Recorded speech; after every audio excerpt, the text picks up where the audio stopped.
बालीगुमा में करनी सेना के राष्ट्रीय उपाध्यक्ष की गोली मारकर हत्या कर दी गई। 11 बजे शव का पोस्टमार्टम होगा। भारी संख्या में पुलिस बल तैनात किए गए। लोगों ने पुलिस को 24 घंटे का अल्टीमेटम भी दिया है। आरोपी की गिरफ्तारी का अल्टीमेटम है। आपको बता दें कि जमशेदपुर में बंदी का असर अब दिखेगा। कल देर रात एनजीएम थाना क्षेत्र के बालीगुमा में जंगल में विनय सिंह का शव बरामद किया गया था, जिनके सिर में गोली लगी थी और शरीर पर घसीटने के निशान भी थे।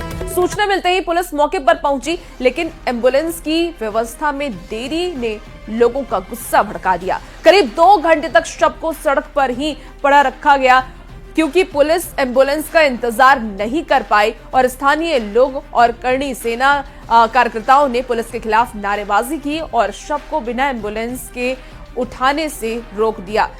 फिर एम्बुलेंस के आने के बाद शव को एमजीएम अस्पताल ले जाया गया।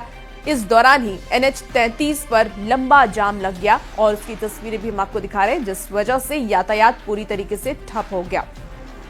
और ज्यादा जानकारी के साथ न्यूज 18 संवाददाता आशीष तिवारी हमारे साथ इस वक्त फोन लाइन पर जुड़ गए हैं। आशीष, बहुत बड़ा ये मामला है और क्योंकि करनी सेना के जो कार्यकर्ता हैं वो सड़क जाम करती हैं, यातायात में परेशानी हो रही है, लेकिन जो उपाध्यक्ष की गोली मारकर हत्या की गई है, क्या इसके पीछे कोई साजिश थी? किसी साजिश के तहत ये हत्या की गई है?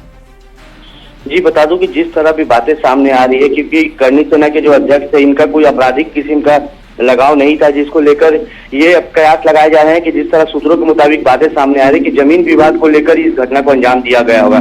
मगर आपको बता दूं कि कल शाम जब इनका शव एमजीएम थाना क्षेत्र के बालीगुमा जंगलों में मिला, उसके बाद इनके शव पर कई चोट के निशान थे और उनके एक बगल में पिस्टल भी रख दिया गया था, जो सोची समझी की तरह हत्या करके दूसरे जगह से शव को यहाँ लाया गया था और इसमें आत्महत्या के रूप दिखाया गया था। मगर उसके बाद ही जो है पुलिस मौके पर पहुंची और शव को पोस्टमार्टम के लिए भेज दिया गया। रात 11 बजे उसकी शव की पोस्टमार्टम की जाएगी। मगर वहीं करनी सेना के जो सैकड़ों समर्थक थे, सदस्य थे, वो हाईवे को जाम कर दिया, आगजनी किया और कहीं ना कहीं जल्द से जल्द आरोपियों की गिरफ्तारी की मांग कर रहे हैं। हालांकि ग्रामीण एसपी देर रात पहुंचे और मामले को शांत करवा के हाईवे को जाम छुड़वा दिया गया है। मगर इनका साफ तौर पर पुलिस को 24 घंटे का अल्टीमेटम दिया गया है कि अगर जल्द से जल्द आरोपियों की गिरफ्तारी नहीं होती है तो आने वाले 24 घंटे के बाद जमशेदपुर ही नहीं पूरे झारखंड में बंद का असर देखने को मिलेगा।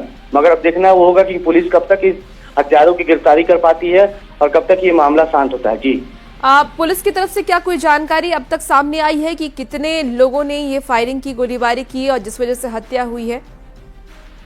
जी, बता दूं कि अभी पुलिस कुछ भी बोलने से इनकार कर रही है। लगातार जो मौके पर वहां पर डीएसपी थे और ग्रामीण एसपी भी पहुंचे हुए थे, उन्होंने साफ तौर पर कहा कि ये सुबह से घर से 11 बजे से ही वो ये लापता थे। हालांकि परिवार के लोगों ने जब इसकी सूचना पुलिस को दी तो ट्रैक किया गया और इनके मोबाइल जो है जंगलों में पाया गया, जिसके बाद वहाँ पुलिस जाती है तो इनका शव बरामद किया जाता है। फिलहाल पुलिस पूरे मामले की जांच कर रही है। जांच के बाद पता चलता है। बिल्कुल बिल्कुल आशीष, और देखना होगा कि पुलिस की तरफ से और क्या कुछ जानकारी निकलकर सामने आता है। बहुत शुक्रिया फिलहाल जानकारी के लिए।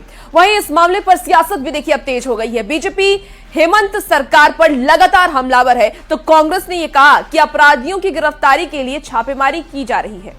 झारखंड स्टेट अब ये क्राइम स्टेट खुद बनते जा रही है। आप ध्यान से देखें कि यहाँ जीएम की हत्या हो जा रही है, अधिवक्ता की हत्या हो जा रही है, पुलिस की हत्या हो जा रही है, कारोबारी की हत्या हो जा रही है, राजनेता की हत्या हो जा रही है, सामाजिक नेता की हत्या हो जा रही है। तो यहाँ सुरक्षित कौन है? इस राज्य में राज्य की लॉ एंड ऑर्डर इतनी चरमराई हुई है कि अपराधी खुलेआम नंगा नाच कर रहे हैं और मुख्यमंत्री जी इस लॉ एंड ऑर्डर को छोड़कर, विधि व्यवस्था संभालने को छोड़कर वो स्वीडन और स्पेन की यात्रा कर रहे हैं। मैं मुख्यमंत्री जी से ये भी सवाल करना चाहता हूं कि राज्य में इस तरह से क्राइम की ग्राफ बढ़ते रहेगी तो कौन इन्वेस्टर स्वीडन और स्पेन से आकर राज्य में इन्वेस्ट करेंगे? तो मुझे लगता है मुख्यमंत्री जी को विदेश यात्रा छोड़कर लॉ एंड ऑर्डर पर अपने ध्यान केंद्रित करनी चाहिए। देखिए, जो हत्या हुई है ये दुखद हत्या है और इस सभ्य समाज में इस प्रकार की घटना का कोई जगह नहीं है। लेकिन प्रशासन भी उस पर कार्रवाई कर रही है।